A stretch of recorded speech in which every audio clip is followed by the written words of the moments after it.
Hello, everyone, and welcome to The Real Steel, where we talk all things Pittsburgh Steelers. No BS, just the real steel. I'm your host, Jeff, joined by my co-host, Polt. Pittsburgh Steelers notch another win, 10-3 after a 27-14 win at home against the Browns.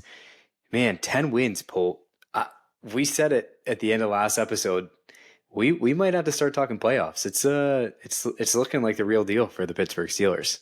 Yeah, I mean, there's already a few clinching situations coming up here in the next 2 weeks for us, both for the playoffs and the division. So it absolutely is time for us to start talking about the playoffs. We are not a log, but we have a very good chance of getting in there. I think we're in the high 90s if you look at the numbers and the percentages. And we just came out of a 4-game run with all divisional games and went 3-1. Arguably should have went 4-0. So I think we got to be pumped about where we're at and just hope we keep improving from here. Yeah, awesome stuff. I mean, the schedule is a total gauntlet for the back 4 games of the season. We play 3 games in 11 days and then a little bit of a rest before we wrap up against the Cincinnati Bengals. It's kind of crazy to look at that Bengals game the last week of the season and think that that's our most winnable game of these next 4 games that we have on the schedule. Yeah. But with that said, we're going to take things one game at a time.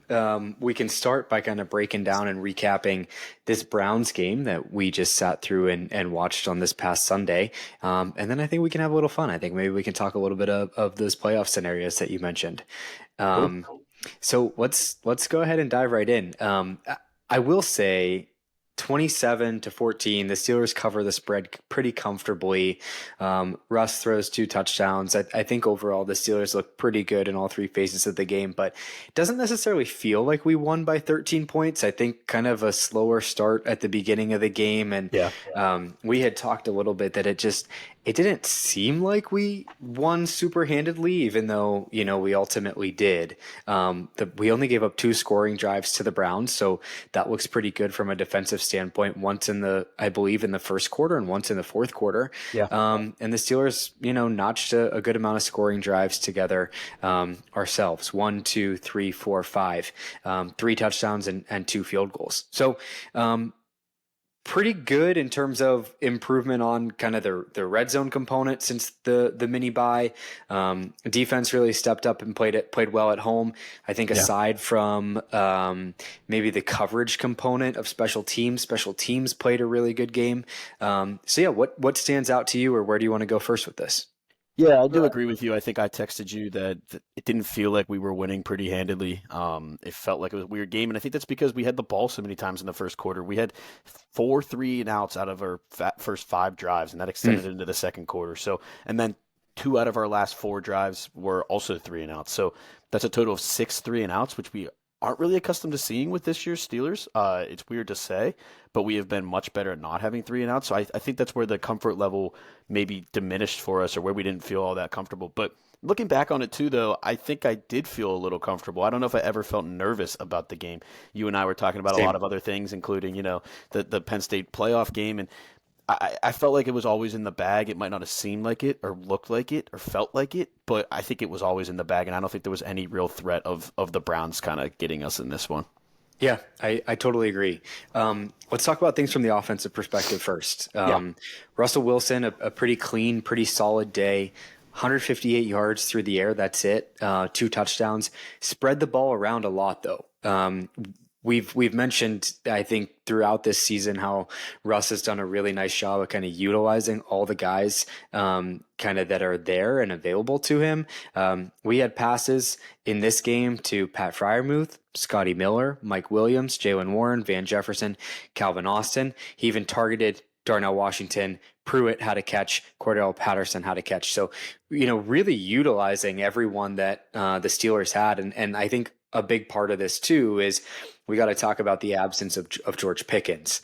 I think the Steelers, all things considered, we certainly have had some injuries to some guys like Alex Highsmith and some other notable injuries to our offensive line and a few other different pieces. But for the most part, the Steelers have been pretty healthy this season. And I think the wide receiver position is something that's was talked about the first half of the season, whether or not we make a move to acquire that wide receiver too, and we ultimately get Mike Williams. But, I think a lot of us probably as Steelers fans had this thought that Steelers aren't going to be the same team or as good of a team without George Pickens. And we had to go in and prove that against the Browns. And quite frankly, we're probably going to be missing Pickens, I think, at least the next game. And there's a chance that we could even see him gone for a couple more, sitting out for a couple more, especially given that short span. So, how do you think Russ kind of reacted, or the offense kind of reacted to Pickens being out? And how do you think we kind of shouldered that? Yeah, it's kind of weird. And Calvin Austin came in, didn't practice much of the week because of the concussion protocol he was in. I guess he did practice late in the week, so they were down there technically wide receiver two, I guess. Um, Obviously, it didn't go as much as I expected. Scotty Miller was supposed to be a healthy scratch. And 3 minutes before the game is what the report was. He was told he was playing because Pickens was being scratched because he was injured. And Scotty Miller played our second most snaps out of wide receivers. Van Jefferson played 48. Scotty Miller played 34. Calvin Austin played 23. Ben Skoranek played 20. Mike Williams was last with 19 snaps. And if you would have asked me, and you did ask me in the moment, we talked about this before the game, I would have thought Mike Williams would have been the one that stepped up and had the majority of the snaps. And he really didn't, which I still don't understand. I don't know why he isn't. He's probably, I mean, Calvin Austin's more explosive than him, but Mike Williams might be our best receiver outside of George Pickens. Probably Yeah, is. And the fact that they still are reluctant talent to use wise. him, talent wise, right. Yeah. But the fact that they're still reluctant to use him is, I don't know if that's really telling of him where he's at as a player right now, or if it's their hesitancy to throw him in there middle of the season coming in. I don't really understand it, but he needs to start playing more because, like you said, Pickens is going to be out, and I'm going to go right out there on a limb. Pickens is the most important player on our football team right now, and that's how I feel this year. In the past years, we said if TJ Watt gets hurt, our team's done. Right? It's a completely game changing thing. We were really bad with TJ Watt out of the lineup. I know we won on Sunday, but that's a Browns team that has 3 wins on the year. They're 3-10. I think George Pickens is by far our most important player, and having him out for this stretch, for at least part of the stretch, is going to be a really big deal. We need to make sure we get him healthy. Yeah, for sure. I agree with you there. I think I'll add on the Mike Williams front. Um, I listened to Tomlin's press conference today, and for the most part, he said that Mike Williams has really stepped up in practice. He's making a lot of plays, and Mike Tomlin, as we know, is always of the mindset that if you're doing things well in practice, it's going to translate over to the field. And Good so, point. I still think what Mike Williams has been on our team for 4 games. Was Washington the first game that we saw Yeah. Yep. saw him? So he hasn't been around that long. I still don't think it's an excuse given we've had that mini bye and everything now to kind of get him fully accustomed. So I really would like to see Mike Williams step up more. I also think maybe they kind of went along with the same type of game plan that they had, thinking that Pickens was going to be in it, and now knowing that Pickens is going to be out. Good point. Mike Williams might step up into more of a predominant role. Honestly, I mean, I feel like if your 1-2 wide receiver was George Pickens and Van Jefferson for the start of the season, now knowing that Pickens is going to be out, your 1-2 should be Mike Williams and Van Jefferson, right? Yeah. You mentioned Calvin Austin in terms of not being able to practice that much with his concussion. That was one downside to the game, is I really thought Calvin Austin was going to go off this game, and he had 1 catch for 4 yards. Yeah. On 4 targets. So he definitely had had some looks or some balls thrown his way, but that was one thing that kind of surprised me from an offensive passing perspective. Yeah, and that's a good point. So yeah, he's played in 5 games for us, Mike Williams, that is, and this is only his second game with a target. The only other target, he had 4 targets in this game, 3 catches for 36 yards, 22 at the long. The only other target he's had with the Steelers was the touchdown pass against the Commanders that he wasn't even supposed to be in the game. So I like the point you brought up. I didn't even think about that point. George Pickens has been the wide receiver 1 all year. He's probably been in however they want to play him, he's probably been there in practice all year. But who's probably had more snaps than Mike Williams in that role? Probably Scotty Miller or some other guy like that that's been with us all year. That's a great point. They probably weren't able to practice Mike Williams in those scenarios because George Pickens only got hurt on Friday. And at that point, they're only doing walkthroughs. They're not doing real full speed practices. And so I didn't even think about that. I think that's a great point. Maybe now knowing Pickens is out, Mike Williams can step in there. And if Tomlin's already saying good things about him in practice, I hope that's showing that he's going to start playing a little bit more. I think so. I would expect to see that. I mean, we'll preview the Eagles game here at the end of the episode, but it's going to be another game where our team really kind of needs to step up. Yeah. Eagles can put a lot of points on the board, and so to have the offense firing on all cylinders, we're going to need a guy like Mike Williams to kind of be prepared to play. So I would expect to see more from him, and it's unfortunate that George Pickens is most likely going to be out for that game. Yeah.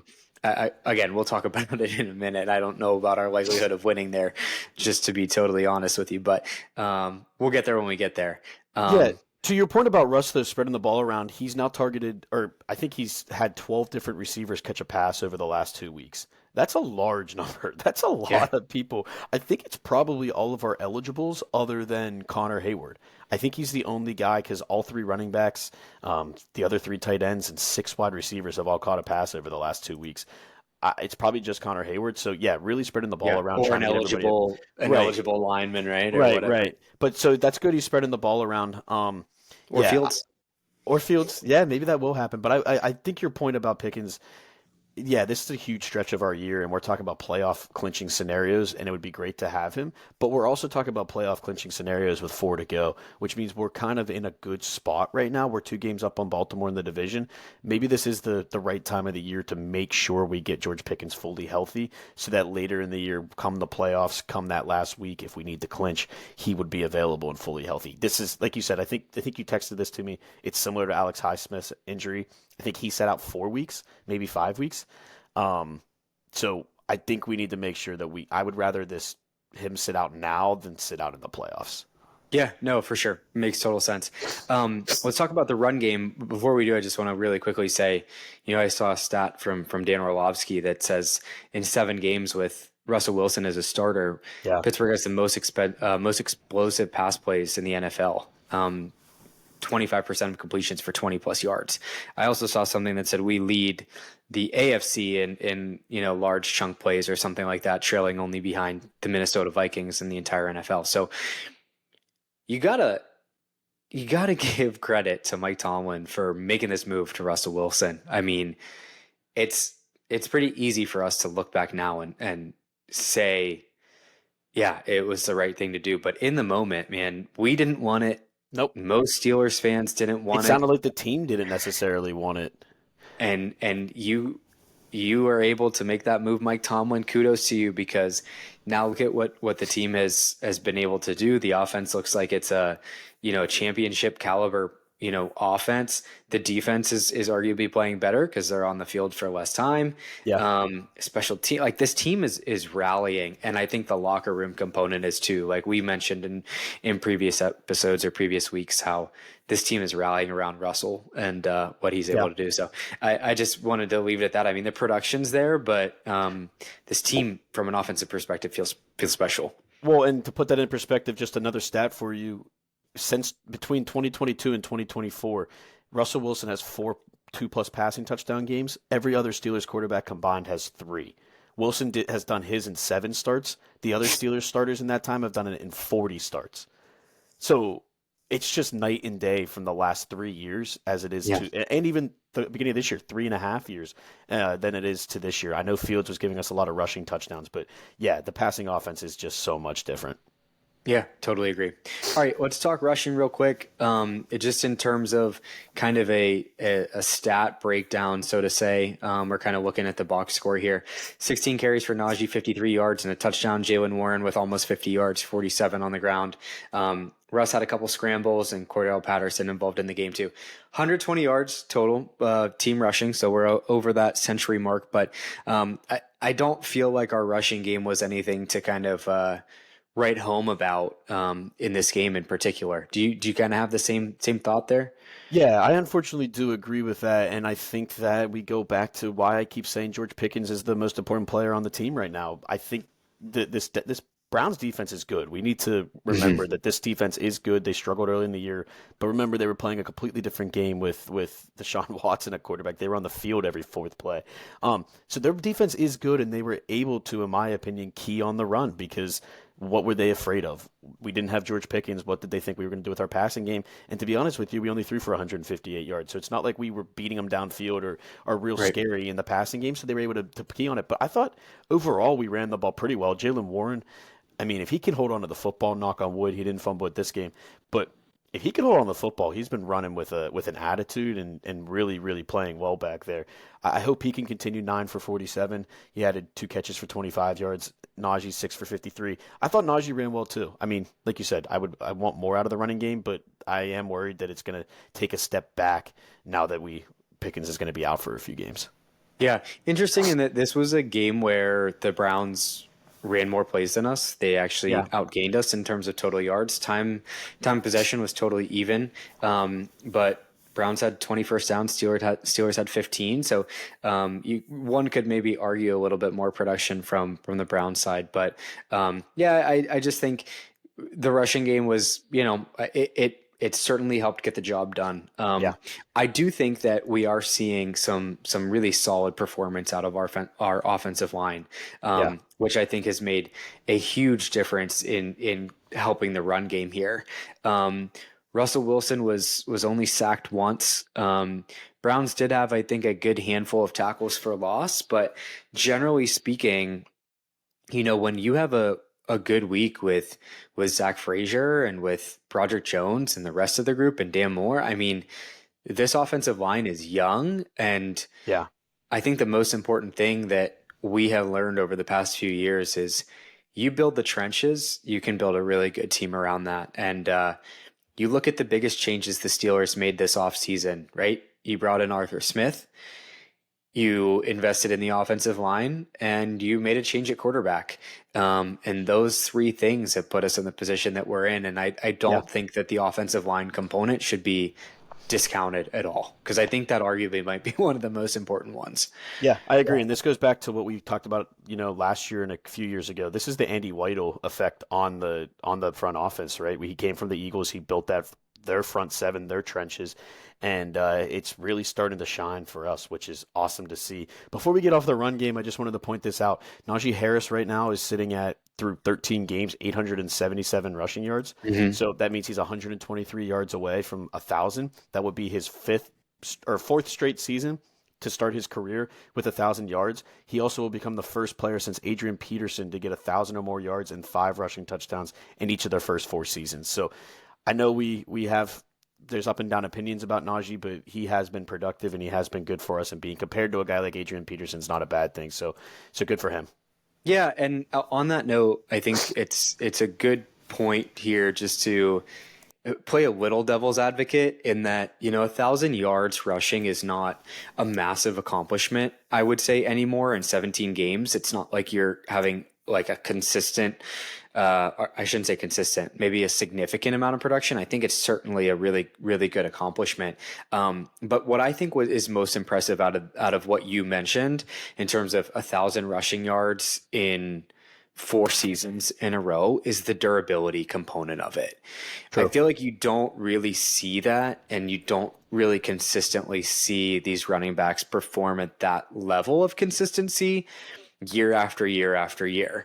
So you might have a 1,600-yard running back one year and they might tear their ACL the next year, or, move teams and not have the same level of production.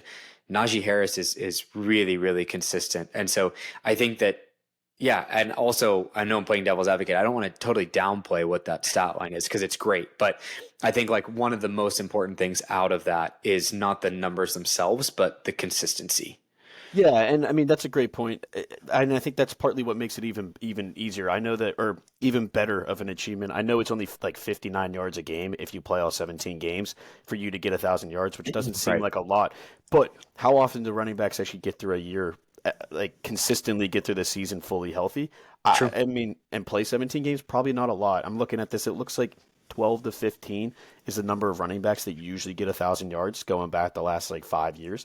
So yeah, there's a lot of people on there, but it's not the same people. And I think that it is definitely a testament to Najee's durability. So good for him. Yeah, totally agree. You want to move to the defensive side of the ball? Yeah. Okay. What do you got? I think notable for me is just just to name drop a couple players, I mean, Yeah. Landon Roberts, gosh, the way he's moving into to run guys over is absolutely incredible. Wait, did you see Cam, what came out today before you move on about Landon Roberts? no, Supposedly he said on the fan today that I plan on playing in Pittsburgh for the rest of my career. I love it. So I that's love it. awesome. He's a Pittsburgh linebacker. I Yeah. mean that guy is playing hard. He runs fast. He hits hard. It's absolutely awesome. That was really good to see. Cam Hayward, gosh, continues to have such an incredible season with 2 sacks from him.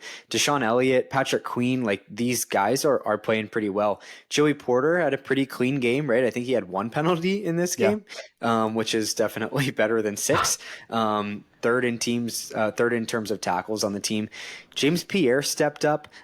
We saw, I think, pretty good production from our defense. At the end of the day, Polt, we let up 2 touchdowns to the Browns, and it Yeah. was like I mentioned at the beginning of this. It was early in the first quarter, or early in the beginning part of the game, and then it was into the fourth quarter. So Steelers defense, I think played a pretty good game. Again, not the best offensive team with the Cleveland Browns. But we just saw Jameis Winston last week put up over 400 yards. So I think it's a good accomplishment by the Steelers defense this game. Yeah, 400 yards against a good Denver defense too. So to only give up 300 is not bad. I think what they did was they played the Cleveland Browns how you have to play the Cleveland Browns, right? I mean, they did miss 2 field goals. So we True. did give them 2 opportunities for more points. So that could have been 6 more points they put on the board to get to 19. But I think we played them in the way that, and I say that meaning we let them make mistakes, or we capitalize on the mistakes that they were going to make. We played solid defense, bend but don't break, and then we waited for Jameis to make the mistakes that he made at the end in the second quarter at the end of the game for the 2 interceptions. And I mean, to be honest with you, that's what this defense has been. No matter how many yards they give up every game, they somehow find a way to make plays and turn the ball over. And that has really been the difference in a lot of our wins and losses. So, yeah, I thought that was very consistent with what they did. I thought they were dominant at times during this game, like the end of the second quarter or the end of the first half. But then at other times in the game, they kind of struggled, or at least let them move the ball. But it was the Browns. Like, they never really. It wasn't like they were driving to the 10-yard line every drive, which was good. But you Yeah. definitely pointed out the right guys. Yeah. I mean, look at this in terms of breaking these numbers down. Steelers are tied for the league lead in terms of turnover differential. We had 3 turnovers in this game. Browns had 1.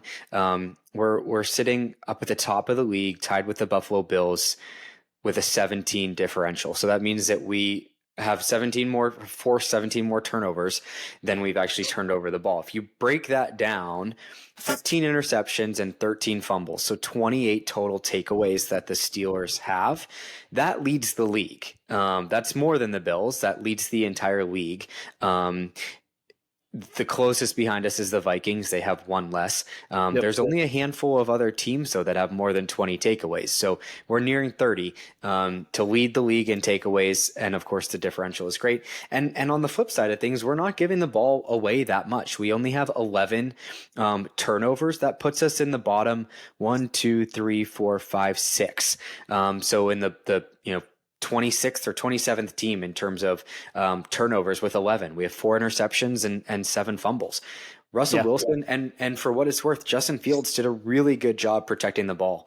So the Steelers are playing really, really clean football, and I think that's also that helped us in this game a lot, and that kind of has helped us get to where we are this season. Yeah, I mean, I completely agree. Like I said, turnovers have been the theme of our defense, and they were able to do that again today. Going back to your comment about the tackles, though, I was looking at like our team leaders in tackles, and you pointed out Patrick Queen and Deshaun Elliott, who I believe led the team in this game in tackles, and it looks 13, like yep. yes, 13 and 10 is Deshaun Elliott at 13, Patrick Queen at 10. That's how it's been all year. Patrick Queen leads the team with 98 tackles, Deshaun Elliott right on his tail at 96. But then you mentioned Joey Porter Jr., I think third this game. He's 4th for the season at 56 tackles on the team. So Joey Porter Jr. is, I know with all of his penalties, he is playing good run defense and really making a difference out there. I know last year at times he had some issues. At least we thought he had some issues tackling. He's been a lot better. So yeah, I just wanted to point that out. And then one final thing. I hope I'm not stealing any thunder here, but it is kind of interesting. what a play by Keanu Benton on that screen pass interception. Now through 14 weeks, he has more interceptions than Minka Fitzpatrick, which I never thought I'd say. I think before the season, I said Minka was going to have a lot of picks. We talked about that briefly, how people aren't throwing at him because they're scared of him in the middle of the field. But what a play, what a testament to how Keanu Benton's really played this year. I was really hoping he got a big man touchdown, but Jameis prayed to God that he wouldn't throw any more pick sixes, so that's probably why Keanu couldn't run it in. But yeah, I just wanted to, and James Pierre, I guess, got one too. So good for those two guys. For sure. Anything else defense, or you want to touch on special teams real quick? Yeah, I like that. Cool. Got to give credit where credit's due again consistently. Chris Boswell notches in 2 field goals, puts him at 36 field goals made for the season. We're going to talk about the record every week. This is 8 shy of tying the record. We have 4 games left, so that averages to be 2 a game if Chris Boswell can tie the most field goals made in an NFL season with 44. One point I want to bring up about Chris Boswell that I think really, really stood out to me. Chris Boswell kicking at home at Acrisure is 18 of 19. So he's 95% in terms of kicking at home. All other kickers at Acrisure are 8 of 14, 57%. You talked about how the Browns missed a couple field goals. We've seen the Ravens miss a couple field goals. We've seen other teams miss field goals in Pittsburgh. I think that's just kind of really interesting to note in terms of what stands out to me. Similarly, from a kicking perspective, but this time punting, another really solid game from Corliss Waitman. Called his name a lot, right? 6 punts, 314 total yards. He had 1 punt with a long of 60 yards. Just a really great story with Corliss Waitman. I watched a video on him this week that kind of showed a little bit of his history and kind of his ups and downs in the league. And really, the Steelers are kind of only the second team to really call his name. And I think he's proven himself that he can be a punter in this league. And with Cam Johnston going down at the beginning of the season, this is really, really great to have a solid punting game where we can, for the most part, only praise and not talk about bad things like we did last year. Yeah, it's been a good change of pace. We thought Cam Johnston was going to be the saving grace, but it's really been Corliss Waitman. So shout out to him. I do want to point out, you talked about the field goals. I think, what'd you say, 13 or 36 field goals made? Yeah. He leads the league in scoring still. 137 points to Kaimi Fairbairn of Houston's 122. So he's 15 points up on the next best player. He also ended the fantasy season as the tight end 1, wide receiver 6, running back 16, and quarterback 24. So pretty darn impressive out of a kicker. Shows how much we rely on him, and he's the best in the league right now. There's no doubt about it. So love having Boz. Yeah, he really is. 36 to 39 on the season, 93%.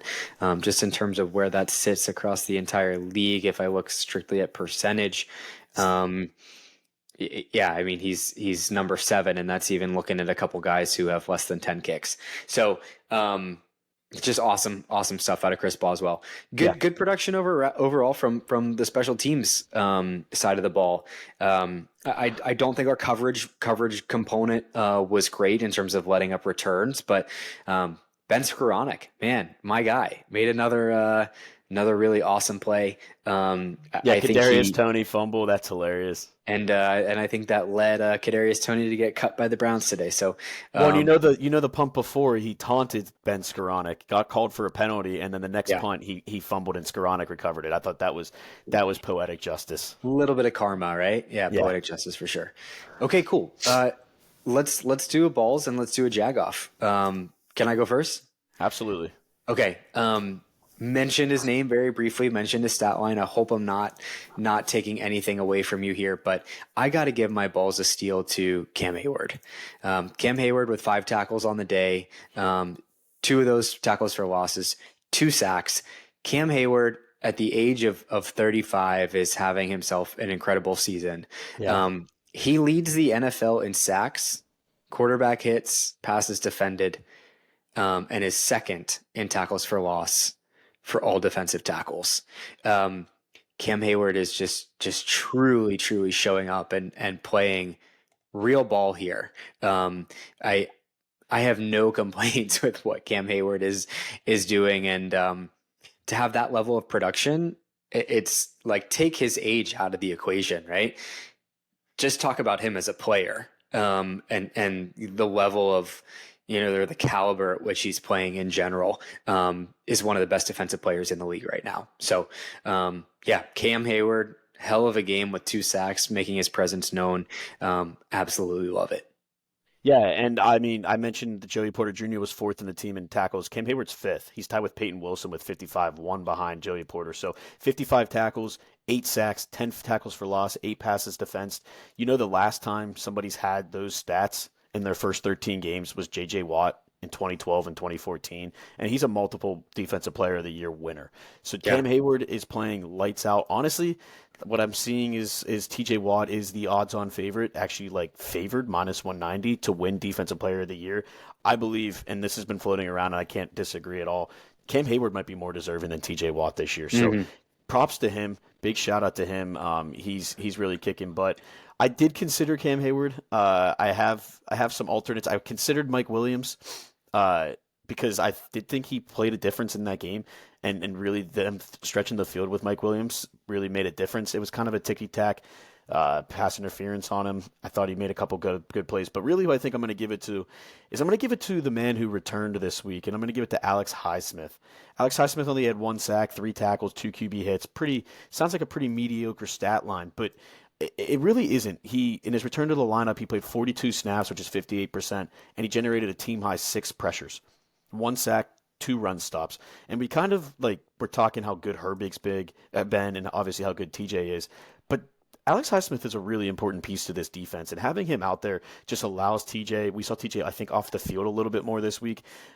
Just allows him and Herbig to be fresher and play a little bit better, and play a little harder because they have some spell. And I just think adding Highsmith back is such a big deal. So I'm going to give mine to Alex Highsmith. Yeah, good pick. I like it. I mean, you feel the difference when he's playing, right? And Absolutely. you have this rotation now with these 4 edge rushers that's the best in the NFL. So let's cross our fingers and hope everyone stays healthy. By the way, I read that this George Pickens injury is the same one that Alex Highsmith had. So that could put things in perspective in terms of, a few weeks that we saw Alex Highsmith miss. Of course, every situation is going to be a little bit different. I don't think Pickens necessarily felt as bad as his injury is. Said the No. MRI came back with a little bit more negative results than kind of he expected. With that said, I guess, yeah, just worth noting that we could see Pickens out for, a few weeks like we saw Alex Highsmith out. So Yeah. just wanted to bring that up. Okay. I'm going to be a little bit wonky here with my Jagoff. I don't have a good player to give it to. I think I've actually given this Jagoff out before, but I got to do it again. I'm not really going to direct it at Arthur Smith, although I think it kind of is here. But I just got to go Jagoff to the Steelers' second down play calling. Second and long in particular. The Steelers ran the ball 9 times on 2nd and 7 plus. You want to guess how many times or how many yards we gained in those 9 rushes? How many? We gained 9 yards total. So that averages Terrible. 1 yard per each of those second and long runs. I think for 2nd and 10 plus, so like second and very long, we ran it 5 times and we gained 4 yards. Now this is just from a stat here that I'm seeing on X, but our second down and long running play calls are just not it. We mentioned that the toss plays or the pitch plays, and those aren't it either, but just in general, second and long running the ball when the box is stacked or when you don't have a good look at it, really frustrating. Yeah, it seems to be the mantra of the Steelers offense, not just this year, in years past too. We thought it might change with Arthur Smith. He's also run heavy, so it hasn't changed. But yeah, it's frustrating. It's very frustrating. So hopefully that changes. We'll see. I also don't really have a good one. I feel like this game didn't really bring out a lot of Warrant one. obvious, right, bring out Yeah. a lot of obvious Jagoffs. So I'm gonna give it to a player. Kind of what you've already talked about a little bit. I'm gonna give it to George Pickens, and here's why. I'm gonna give it to him because we all know what happened 2 weeks ago when they played the Browns, and him and Greg Newsome got into it and had like a legit fight on the Hail Mary, and he was nowhere to be in the play. Greg Newsome came out and had some words about Pickens leading up to this game. And Pickens on Friday, the day he supposedly got hurt, he didn't talk smack, but he said, I don't know who that is. I just didn't like that. I like he's fine to talk and talk smack, but you got to back it up on the field. And for him to end up getting hurt or being hurt waking up that day, I didn't like. I thought it was kind of weird too that they handled that situation oddly. Tomlin told Tracy Wolfson like 2 hours before the game he was going to Yep. play, and then like a couple minutes before decided he was inactive. I guess it's like you said, it was worse than they really expected. So it's kind of a combo George Pickens as well as how they handled the injury. That's what I'm going to give the Jag off to. All right, fair enough. All right, let's tie a bow on that. Let's talk playoff scenarios just for a couple minutes, and then we'll go into a little previews of an Eagles game. So you mentioned right off the bat that the Pittsburgh Steelers can clinch a playoff berth this week, and we do so by winning or tying the Eagles, or with Miami losing or tying and Indianapolis losing or tying. So Okay. this is looking pretty favorable for the Steelers to get a playoff bid, considering we're talking clinching scenarios with 4 games left to play. But I think what's even better here is that we can clinch the division in the coming weeks, right? What's our scenarios for that? Well, I don't know in general what the scenarios are, but I do know when we play the Ravens in 2 weeks, if we win that game, we are clinched. Okay. So I mean, that's really if we in 2 weeks we go to Baltimore and we win against the Ravens, we win the division, and who really cares from there? But we are I think it is worth mentioning, we are very much so in the running for that number one seed. Yeah, absolutely. I mean, right now it's Buffalo or it's Kansas City at 12-1. That loss on Sunday against the Chargers would have really helped us, and then it's Buffalo at 10-3. We're also 10-3. They win a tiebreaker on us based on, I think, like strength of victory. But we have some hard games coming up, so if we can keep pace with them, maybe we can get there. Buffalo plays the Lions coming up. I think Kansas City might have a few tough games. So I mean, I think that's worth mentioning. But I don't know all of the scenarios to clinch. We are 2 games up on the Ravens at this point with Mhm. beating them as well, so kind of 2.5. We'll see what happens in that second game, but we are definitely closing in on that divisional clinch. Yeah, and for what it's worth, I don't have the Ravens schedule up, but they also lost to the Browns. Yep. So they don't have the cleanest record No, in the they play division. right. They are 2-2 in the division. They're 5-4 in conference. We're 7-2 in conference and 3-1 in the division. So that helps. They have a couple easier games coming up. They play the Giants, the Steelers, the Texans, and the Browns. So they had the Giants and the Browns, but they did already lose to the Browns. So we'll see what happens. Yeah, and they're coming off a bye this week too, which is worth noting. So they'll be healthy. Right. Just while you mentioned the kind of chance here at the number one seed, right now in terms of probabilities, it's sitting at like a 5 or 6%. But here's what this takes, right? If we beat the Chiefs on Christmas Day, we essentially get a game there, and we have that head-to-head win. Yeah. And if the Chiefs drop a divisional game or they drop another game, I don't know exactly how the tiebreaker works out, but we can be, in a place where our record looks pretty similar.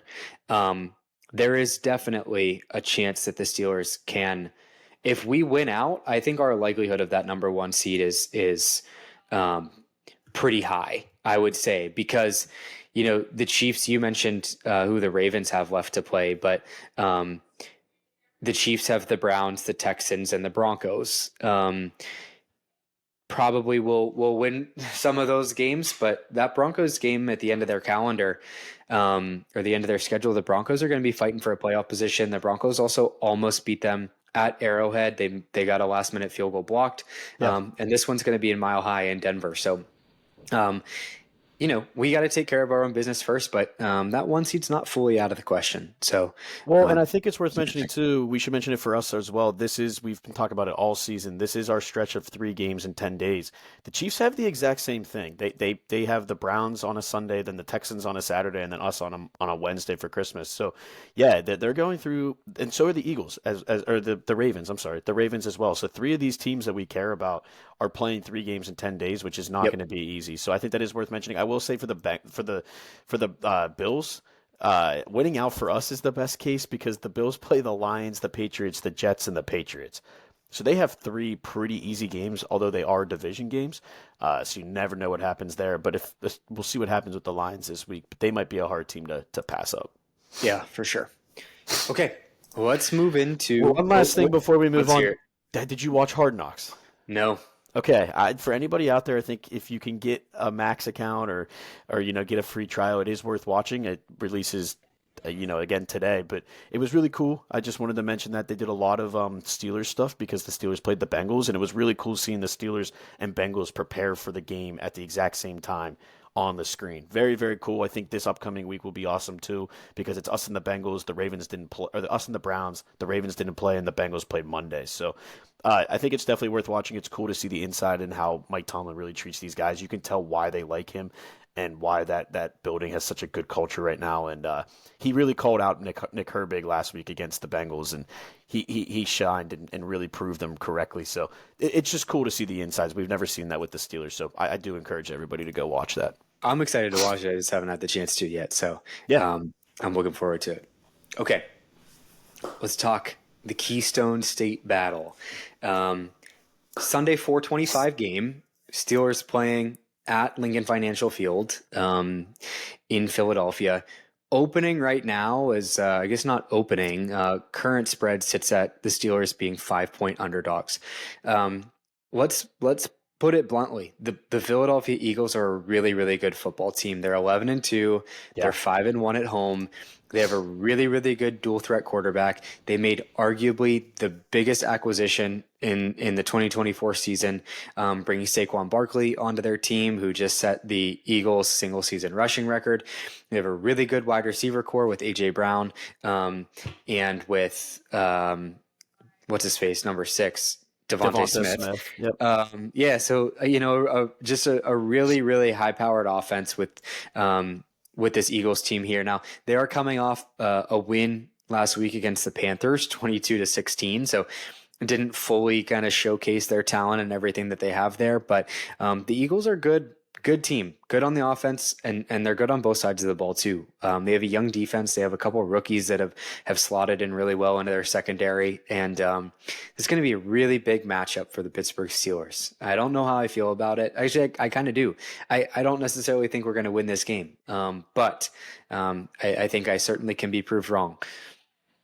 Yeah, I mean, the Steelers are 0-10 in their last 10 games against the Eagles in Philadelphia. We haven't won since 1965, but on the positive note, Russell Wilson's 4-0 all time against the Eagles in Philadelphia. 5-0 against the Eagles. He's 4-0 in Philadelphia, 6-0 against them all time. Oh, okay. So Russell Wilson does have success over the Eagles. The other thing is too, there is some drama coming out of the Eagles camp right now with AJ Brown and Jalen Hurts. Brandon Graham, one of their defensive ends or outside linebackers, said that they don't really like each other right now.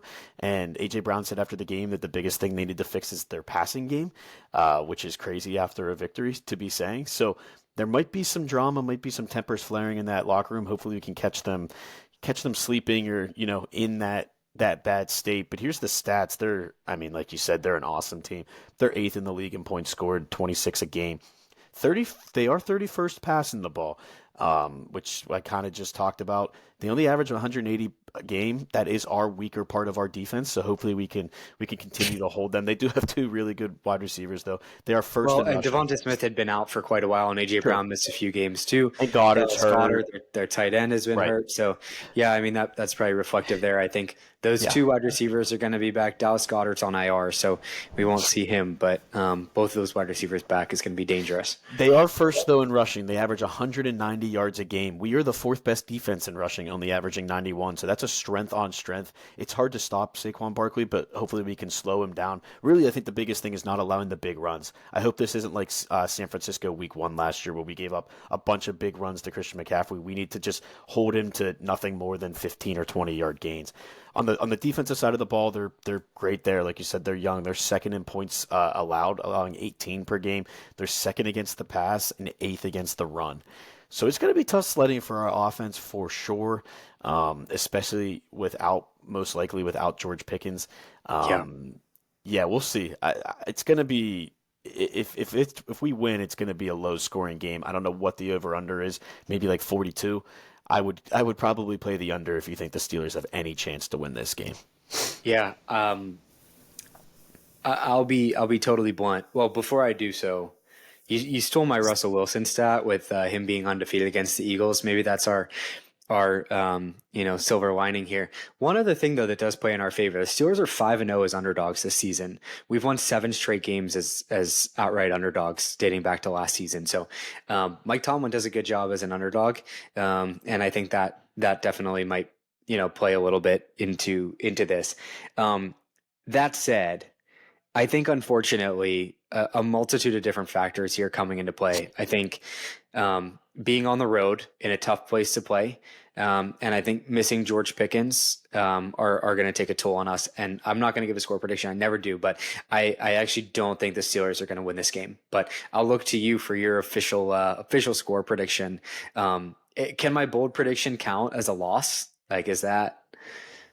Yeah, I guess so. I guess it's not really that bold. Yeah, if you're expecting it, it's not that bold. All right, But why don't you go and I'll see what I can brainstorm real quick. yeah, okay, that's fine. I'm it's a tough game to call too, but I'm gonna say I always will pick the Steelers to win. But it's gonna be a game if they do win, like I just said, it's gonna be a bloodbath. It's gonna be a hard-nosed, hard-fought game that's gonna be low scoring. If it starts getting into a shootout, I don't think we can win the game, especially without George Pickens. So my prediction for the score is the Steelers win 17-13. A little in the trenches battle between the two sides of the state. Here's my bold prediction, though, and this one's interesting. I predict that we're going to hold Saquon Barkley under 100 rushing yards for only the 5th time this season and the first time since the beginning of November against Dallas. Okay. That's a very, very bold prediction, but Did I we mean, hold Derrick Henry under 100 when you predicted that? yeah, Not the touchdown, though. He got the he touchdown. got the I remember touchdown, but he that. didn't get 100 yards. Correct. Okay. I think Um, we're gonna focus on that running game. That is the better part of their offense, and we're gonna hope that we can make Jalen Hurts make mistakes, and not really do that well in the passing game. So that's where that comes from. yeah. Okay. Well, we can only hope. I'll go with your theme and just keep with kind of the low scoring thing. I do think we're just going to have trouble in general against this team, but I think Chris Boswell notches 3 field goals and continues Wow. the pace to get up there for that record. So that'll be my bold prediction: 3 Chris Boswell field goals. But I again, I don't think we win this game. Hate to be a little pessimistic, but How many um, off from the record is he? 9 to win outright, 8 to tie. So 3 would be pretty important with 4 to play. 3 would be So big. all Yep. right, I like that bold prediction. Cool. Okay. Well, let's go ahead and wrap it up. As always, we thank you guys for listening and thank you for tuning in. Um, Big game. That's all we can really say. Big game. Hopefully the Steelers can pull it out. Just because I picked us to lose doesn't mean I want us to lose. We all know that. That's I kind know of what I'm that. thinking. I'm But just kidding. I could never. But yeah, thank you guys as always. We appreciate it. And we'll tune in after the Eagles game. So thank you always. Thanks, And everyone. peace. Peace.